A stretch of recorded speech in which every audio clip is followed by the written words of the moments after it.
సంధినేని జనార్దన్ రావు అకాల మృతి ఇటు పార్టీ అటు కుటుంబ సభ్యులకు తీరని లోటని మాజీ మంత్రి జగదీష్ రెడ్డి అన్నారు. ఆయన కుటుంబానికి పార్టీ అండగా ఉంటుందని చెప్పారు. రోడ్డు ప్రమాదంలో మరణించిన పట్టణ బీఆర్ఎస్ పార్టీ కార్యదర్శి సంధినేని జనార్దన్ రావు దశదిన కర్మ కార్యక్రమం శనివారం జరిగింది.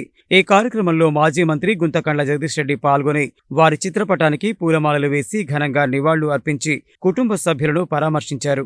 ఈ సందర్భంగా సంధినేని జనార్దన్ రావు అకాల మృతి ఇటు పార్టీ అటు కుటుంబ సభ్యులకు తీరని లోటని ఆయన కుటుంబానికి పార్టీ అండగా ఉంటుందని చెప్పారు. ఈ కార్యక్రమంలో జిల్లా బీఆర్ఎస్ పార్టీ అధ్యక్షుడు రామావత్ రవీంద్రకుమార్, శాసనమండలి సభ్యులు MC Koti Reddy, Nalgonda TRS party parliament అభ్యర్థి కంచర్ల కృష్ణారెడ్డి, మాజీ శాసనసభ్యులు నల్లమూతు భాస్కర్ రావు, చిరుమర్తి లింగయ్య, కంచర్ల భూపాలరెడ్డి, తిప్పన విజయసింహారెడ్డి, రాష్ట్ర కార్పొరేషన్ మాజీ chairman Katikam Sattaiah Goud, Ramachandra Nayak, market committee మాజీ చైర్మన్ చీర పంకజ్ యాదవ్, మాలే శరణ్యారెడ్డి, నల్గొండ మున్సిపల్ మాజీ చైర్మన్ మందరి సైదిరెడ్డి, సింగం రామ్మోహన్, సహదేవరెడ్డి, బకరం వెంకన్న, పార్టీ అధ్యక్షులు భువనగిరి దేవేందర్, దేప వెంకట్రెడ్డి, ఐతగోని యాదయ్య తదితరులు పాల్గొన్నారు.